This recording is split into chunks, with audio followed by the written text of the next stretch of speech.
Shalom Bapak Ibu yang dikasihi Tuhan. Mari kita akan kembali dalam program kita hari ini, yaitu Bara. Dan mari kita akan sama-sama berdoa terlebih dahulu sebelum kita berbicara tentang firman Tuhan. Mari kita berdoa bersama-sama.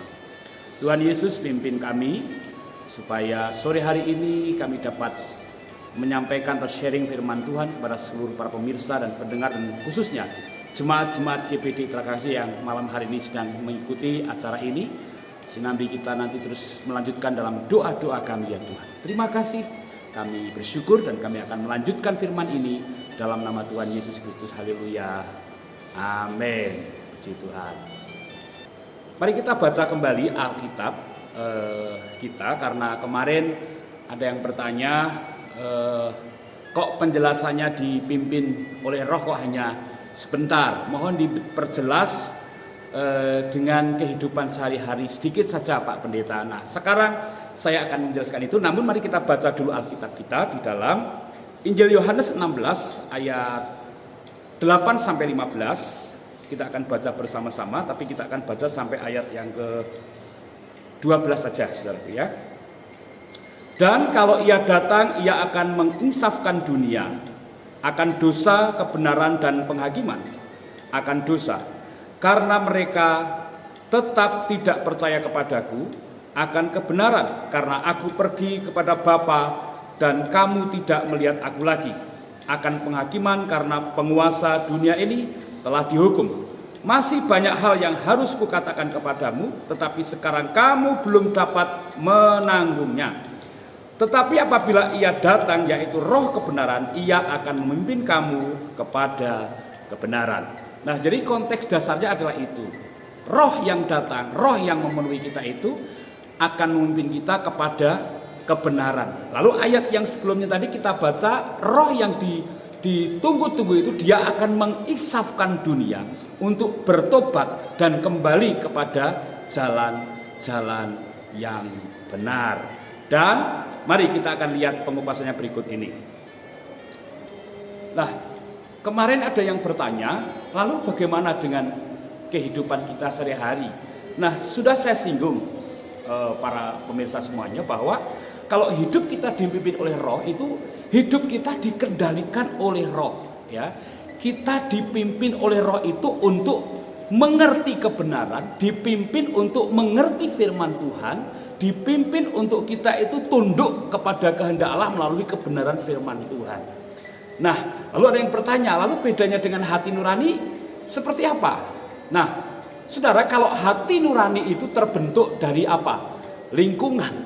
Hati nurani itu terbentuk dari apa? Dari moral yang ada. Kalau kita terbentuk dalam keluarga itu yang mendidik keluarga kita untuk jangan mencuri, jangan mengingini orang lain, barang orang lain, itu otomatis ketika di luar keluarga kita, ketika ada persoalan-persoalan seperti itu, dia tidak akan mencuri. Kenapa? Karena di sini sudah terbentuk ya dalam keluarga bahwa kalau mencuri itu dosa.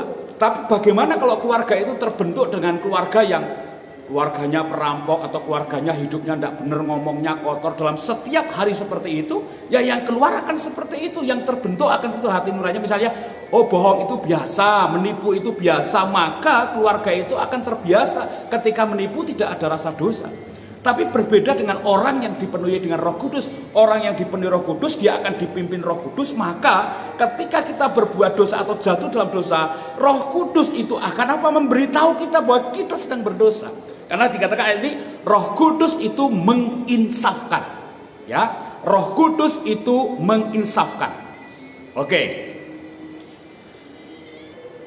Roh Kudus itu menginsafkan, ya, sehingga ketika kita berbuat salah, maka standarnya adalah kebenaran.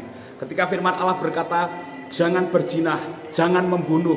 Nah, kita akan mentaati, jangan mengingini barang orang, kita akan mentaati.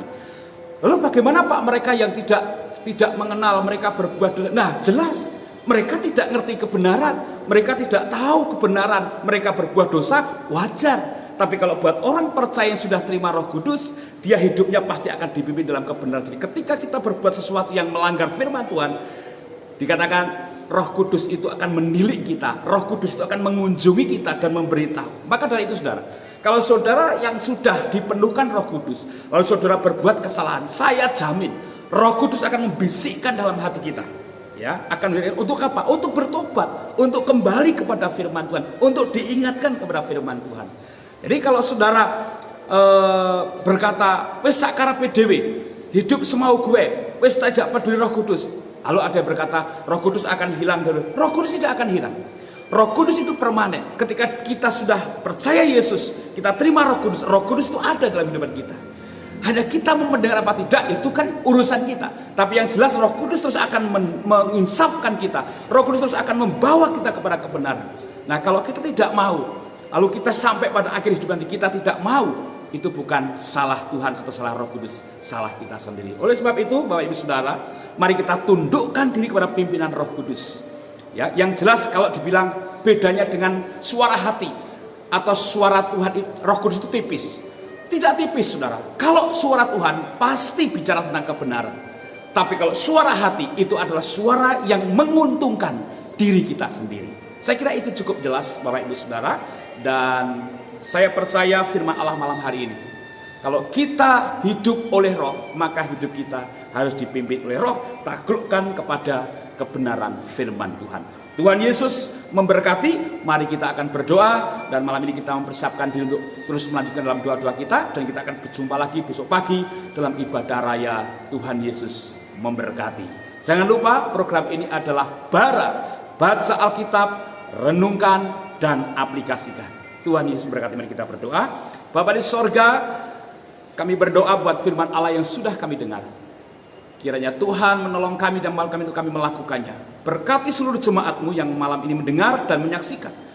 Dan kiranya kami terus akan melanjutkan dalam doa-doa kami, dalam doa-doa penuhan Roh Kudus malam hari ini. Ketika ada sesuatu yang kami dapatkan daripada Tuhan, kiranya Engkau berbicara kepada jemaat-Mu. Dan kalau hari-hari ini banyak orang yang salah jalan, tapi kami percaya Roh Kudus selalu ada dalam hal ini. Roh Kudus tidak pernah meninggalkan kami yatim piatu. Roh Kudus akan menemani kami, menginsafkan kami, menunjukkan jalan yang benar, akan membawa kami kepada kebenaran firman Allah. Kami bersyukur Tuhan, karena Roh Kudus dalam kehidupan kami, sehingga kami terus akan dijamah oleh Tuhan dan diberkati oleh Tuhan. Terpujilah nama-Mu. Dalam nama Tuhan Yesus kami berdoa, haleluya, amin. Ada satu pesan saya buat Bapak Ibu Saudara. Kalau saudara sedang tertuduh ketika melakukan berdosa, itu Roh Kudus sedang bicara kepada kita. Ketika kita bersalah, kita tertuduh, itu Roh Kudus sedang bicara kepada kita untuk kita bertobat kembali kepada jalan yang benar. Dan kalau kita sedang berdoa, kalau hidup ini dinyatakan kesalahan-kesalahannya sama Roh Kudus, itu berarti Roh Kudus mengasihi kita, Roh Kudus sedang mengunjungi kita semuanya. Tuhan Yesus memberkati. Haleluya.